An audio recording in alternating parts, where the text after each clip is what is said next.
Again. तो guys, इस video में हम बात करेंगे भारतीय राष्ट्रीय आंदोलन की। समय काल रहेगा हमारा 1905 से 1947 तक, जब तक हमारा भारत देश, प्यारा भारत देश आज़ाद नहीं हुआ है।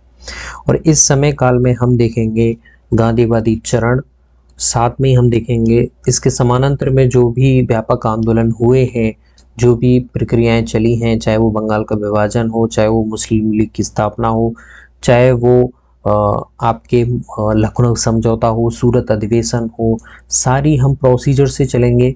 गांधी जी के जो आपके सत्याग्रह किए उनको भी हम स्टडी करेंगे। हम ट्राई करेंगे एक पूरे क्रम से हम भारतीय राष्ट्रीय आंदोलन की एक फिल्म हम हमारे माइंड में सेट कर पाए। बिकॉज आपके स्टेट पीसीएस हो या फिर यूपीएससी एग्जाम हो, इस टॉपिक से ऑलवेज क्वेश्चन पूछे जाते हैं और एक अभिन्न अंग है। और हमें पता होना चाहिए, चाहे हम किसी भी टॉपिक के स्टूडेंट हो, चाहे आप साइंस के हो, चाहे आप कॉमर्स के हो, हमें पता होना चाहिए कि हमारा देश किस तरह से आज़ाद हुआ है।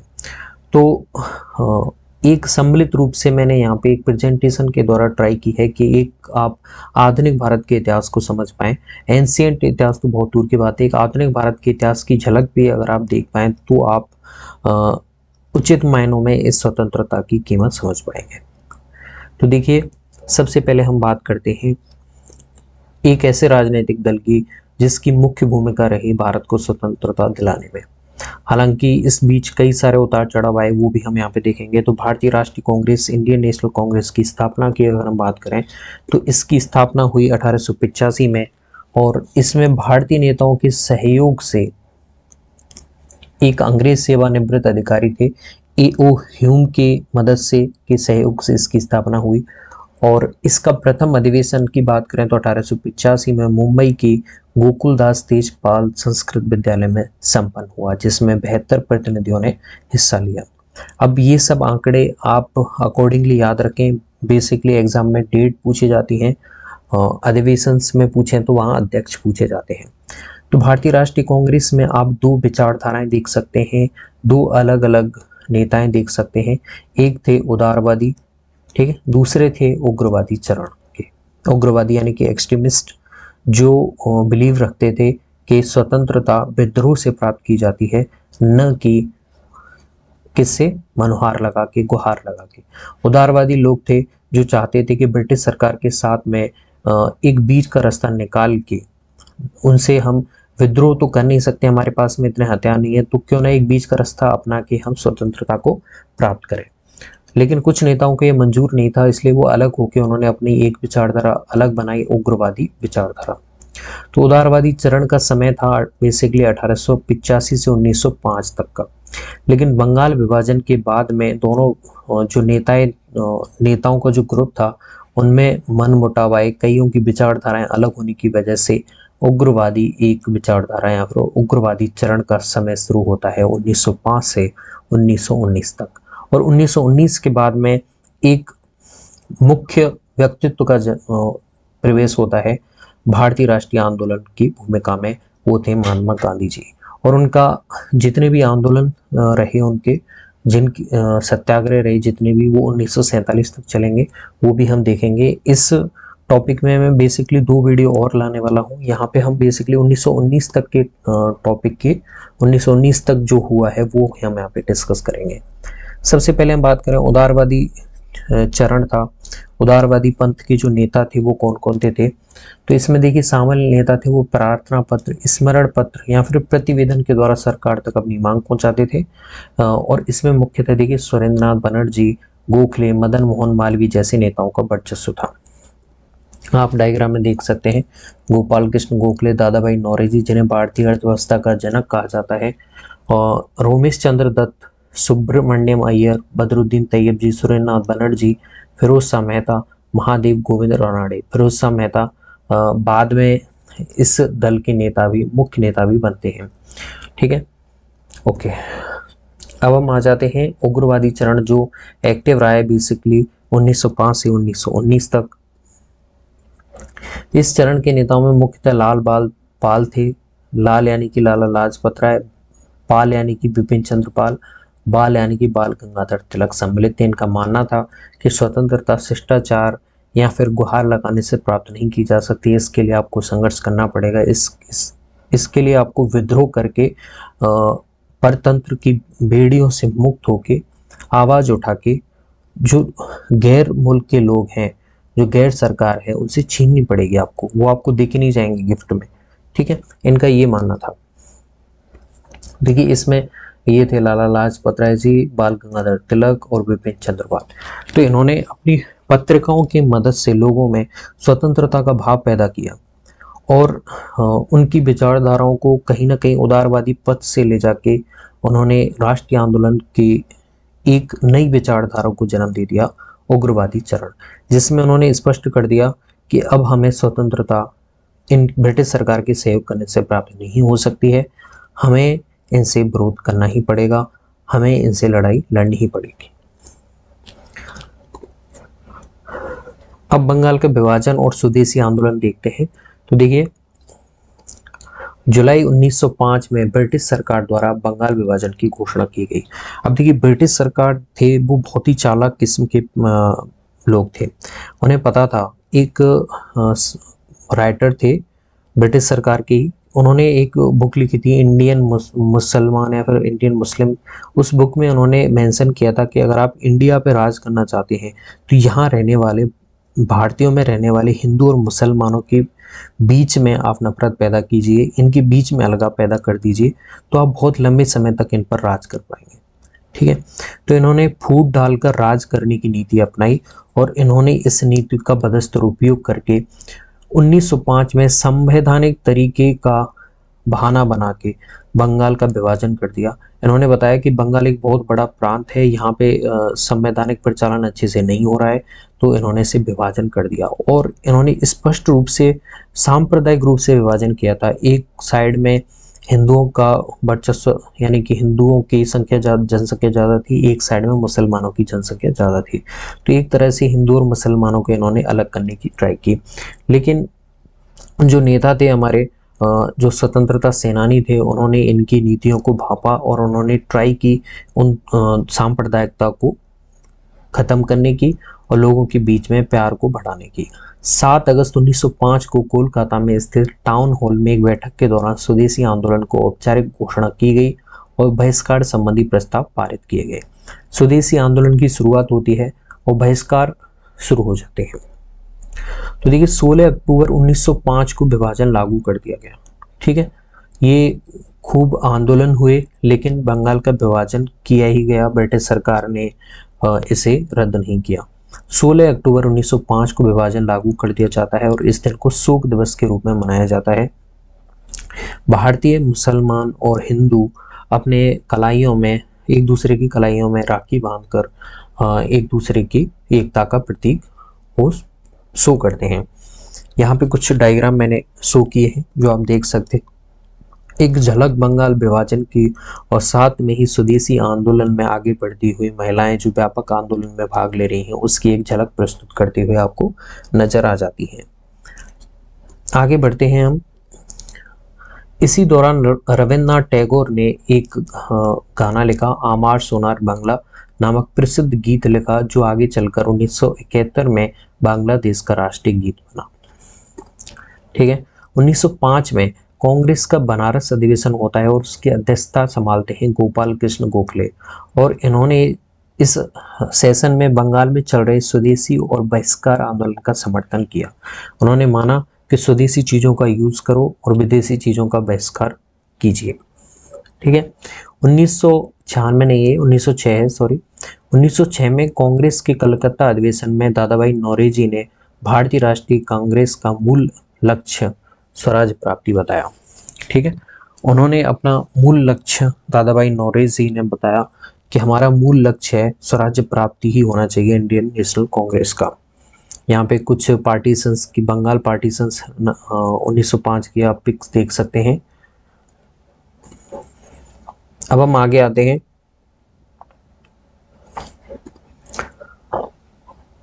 देखिए वायसराय लॉर्ड हॉर्डिंग सेकंड ने इंग्लैंड के सम्राट जॉर्ज पंचम के स्वागत में 1911 में दिल्ली दरबार का आयोजन किया गया। और इस दिल्ली दरबार में जॉर्ज पंचम आए थे, इंग्लैंड के सम्राट थे, अपनी रानी के साथ में, और वहाँ पे दिल्ली दरबार में उन्होंने बंगाल विभाजन का रद्द कर दिया। साथ में इन्होंने घोषणा की कि जो राजधानी है वो कोलकाता से दिल्ली में स्थानांतरित कर दी जाएगी। ठीक है। और इन्होंने 1912 में ही बिहार को बंगाल से अलग कर एक अलग प्रांत बनाया, जिसमें उड़ीसा भी शामिल था। बिहार के साथ में उड़ीसा शामिल हो गया था बंगाल से अलग करके। तो यहाँ पे कुछ पिक देख सकते हैं आप, दिल्ली दरबार का भव्य आयोजन किस तरह से हुआ। ठीक है। अब हम आते हैं कांग्रेस का विभाजन। देखिए, बंगाल विभाजन के बाद में कहीं ना कहीं कांग्रेस के भावी नेताओं में दो अलग अलग विचारधाराएं पनपने लगी। एक उग्र रूप की विचारधारा रखता था, एक नरम विचारधारा रखता था, और ये दोनों अलग हो जाते हैं आपके सूरत अधिवेशन में 1906 के 60 नहीं है सॉरी 1906 के सूरत अधिवेशन में कांग्रेस का विभाजन हो गया, और इस अधिवेशन की अध्यक्षता रास बिहारी बोस कर रहे थे। ठीक है। ओके, यहाँ पे आप देख सकते हैं, ये लाल बाल पाल है गरम दल के नेता, और ये यहाँ पे विभाजन चल रहा है, कांग्रेस के विभाजन की पिक है ये। देखिए, 1907 में गरम पंथियों के नेता अरविंद घोष होते हैं, जबकि नरम पंथियों के नेता कौन होते हैं? फिरोज शाह मेहता होते हैं, जो अभी हमने कुछ देर पहले देखा था। गरम पंथियों के नेता अरविंद घोष और नरम पंथियों के नेता फिरोज शाह मेहता थे। आगे बढ़ते हैं। मुस्लिम लीग की स्थापना। देखिए, तो 1906 ये 1996 नहीं है, 1906 में आगा खान ढाका के नवाब सलीमुल्लाह के नेतृत्व में मुस्लिम लीग की स्थापना करते हैं, और आगा खान इस मुस्लिम लीग के प्रथम अध्यक्ष बनाए जाते हैं, जबकि सलीमुल्लाह को इसका मुख्य संस्थापक बनाया जाता है। तो मुस्लिम लीग थी जिन्होंने बंगाल विभाजन का समर्थन किया, और बाद में आगे चलकर मुस्लिम लीग को संतुष्ट करने के लिए 1909 का मार्ले मिंटो सुधार अधिनियम लाया गया, जिसमें मुसलमानों के लिए पृथक निर्वाचक मंडल की व्यवस्था की गई थी। तो उस टाइम के जो लॉर्ड थे मार्ले या फिर मिंटो जिनका नाम था, उनके साथ में आगा खान और जो मुस्लिम लीग के सदस्य थे, उन्होंने शर्त रखी कि हम आपके इस विभाजन का समर्थन करते हैं। तो उन्होंने भी पूछा कि आपको बदले में क्या चाहिए? तो इन्होंने बोला कि हमें पृथक निर्वाचन मंडल की व्यवस्था करवाइए हमारे मुसलमानों के लिए है। इन्होंने बोला कि मुसलमानों के लिए पृथक निर्वाचक मंडल होना चाहिए, यानी कि ऐसी सीटें जिसमें केवल मुसलमान या फिर मुस्लिम लोग ही वहाँ पे वोटिंग कर पाएँ, तो ऐसी व्यवस्था की जाए। तो यहाँ पे आप देख सकते हैं formation of Muslim league and it's objective. यहाँ पे ये सदस्य हैं जिनके साथ में मुस्लिम लीग की स्थापना की जाती है, और इन्होंने ही बंगाल विभाजन का समर्थन किया था। तो अब आगे हम कुछ बात करते हैं। अप्रैल 1908 में, ये 1908 है, ठीक है, इसे सही कर लेना।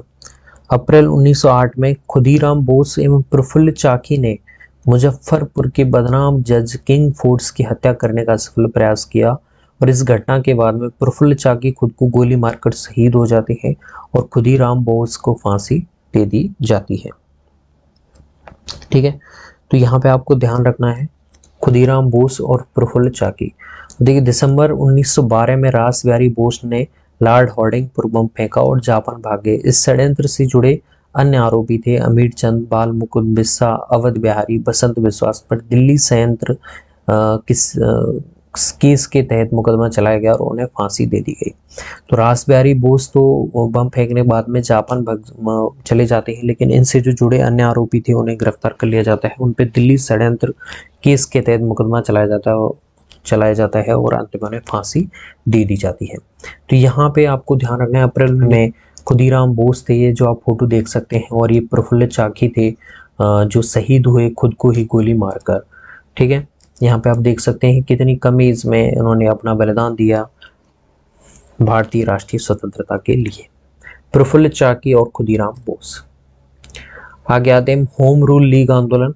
देखिए, तिलक ने 16 अप्रैल 1916 में बेलगांव में होम रूल लीग का गठन किया, और इनका जो कार्य क्षेत्र था वो कर्नाटक, महाराष्ट्र, मध्य प्रांत और बराड़ था। अब देखिए, इन्होंने इन क्षेत्र तक अपना होम रूल लीग आंदोलन को सीमित रखा था। इनके क्षेत्र के अलावा पूरे भारत के स्तर पे जो होम रूल लीग आंदोलन चलाया था वो थी एनी बेसेंट। ठीक है, सितंबर 1916 में एनी बेसेंट ने अपनी लीग का गठन किया और इनका कार्य क्षेत्र तिलक के कार्य क्षेत्र को छोड़कर शेष भारत में था। ठीक है, इस आंदोलन के प्रभावों को देखकर, इस आंदोलन के जो व्यापक प्रभाव थे और इन्होंने सोचा कि इसके दुष्परिणाम हो सकते हैं, तो इसको देखकर सरकार इसके दमन हेतु सक्रिय हुई। तिलक पर मुकदमा चलाया गया, लेकिन मोहम्मद अली जिन्ना के नेतृत्व में वकीलों की टीम ने तिलक की ओर से मुकदमा लड़ा। ठीक है, और उन्हें रिहा कर दिया गया। यहाँ पे आप देख सकते हैं for freedom sake Annie Besant थी। एनी बेसेंट थी जो आयरलैंड की थी और आयरिश का ही वर्ड था होम रूल लीग। ठीक है, क्योंकि इनके देश में आयरलैंड में ये आंदोलन चला था तो वहीं से ये वर्ड आया था। ये अपने साथ में इंडिया में आते टाइम लाई थी और उन्होंने इस होम रूल लीग आंदोलन को भारतीय स्तर पे चलाया था। ठीक है, इन्हें भी गिरफ्तार किया जाता है। यहाँ पे आप देख सकते हैं ये तिलक जी हैं और ये आपकी एनी बेसेंट है।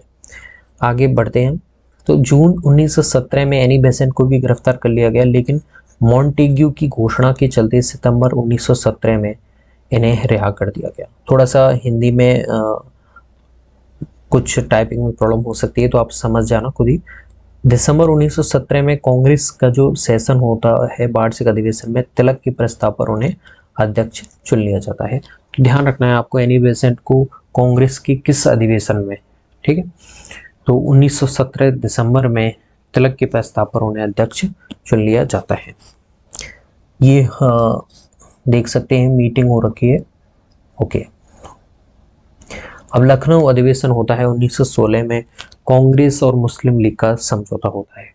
तो देखिए 1907 में सूरत अधिवेशन के दौरान अलग हो जाती है भारतीय राष्ट्रीय कांग्रेस में दो विचारधाराएं, एक तो उदारवादी, दूसरी गर्म पंथी नेताओं वाली। ठीक है, तो गाइस 1907 में आपको ध्यान रखना है कि कांग्रेस विभाजित हो जाती है, एक तो उदारवादी नेताओं में, एक आपके उग्रवादी नेताओं में। लेकिन वापिस से लखनऊ अधिवेशन, जिसे हम लखनऊ समझौता के नाम से भी जानते हैं, 1916 में कांग्रेस और लीग दोनों एक साथ आती है। तो 1916 में लखनऊ कांग्रेस अधिवेशन की अध्यक्षता अंबिका चरण मजूमदार ने की और इसी अधिवेशन में करमपंथियों की कांग्रेस में वापस से वापसी हो जाती है। इसी अधिवेशन में कांग्रेस लीग के बीच में समझौता हुआ, जिसे लखनऊ पैक्ट के नाम से जाना जाता है। इस समय को पूरा कराने में जिन्ना और तिलक ने महत्वपूर्ण भूमिका निभाई थी। ठीक है, जिन्ना और तिलक की महत्वपूर्ण भूमिका रही थी कांग्रेस और लीग के समझौते पे। इसके तहत कांग्रेस में पहली बार, भारतीय राष्ट्रीय कांग्रेस में पहली बार मुसलमानों के लिए पृथक निर्वाचन की मांग को औपचारिक तौर से स्वीकार इन्होंने कर लिया था। तो आपको ध्यान रखना है कि अगर आपसे पूछा जाए कि पहली बार औपचारिक तौर पर राष्ट्रीय कांग्रेस ने मुसलमानों के लिए पृथक निर्वाचन की मांग को कब स्वीकार किया, तो 1916 में लखनऊ अधिवेशन में। ये आप डायग्राम देख सकते हैं लखनऊ अधिवेशन का। आगे बढ़ते हैं, तो ये हमारा फर्स्ट टॉपिक हो जाता है लखनऊ अधिवेशन तक। इसके बाद में गांधीवादी चरण चलेगा, उनके सत्याग्रह हुए क्रम वाइज 1947 तक जो भी प्रोसेस होगी वो हम बची हुई दो वीडियोस में बात कर लेंगे। आई होप गाइज आपको समझ में आया होगा। आशा करता हूँ आपको वीडियो अच्छी लगी होगी। कमेंट में अगर आपको कोई प्रॉब्लम हो तो कमेंट में पूछ सकते हैं। मिलते हैं नेक्स्ट वीडियो में इससे आगे वाले पार्ट की तरफ। तो इस तरह से मैं दो वीडियोस और बनाऊंगा जिसमें 1947 तक सारी राष्ट्रीय स्तर पे जो भी सत्याग्रह यहाँ पर आंदोलन हुए उनको हम चर्चा कर लेंगे। धन्यवाद, मिलते हैं नई वीडियो में नए टॉपिक के साथ।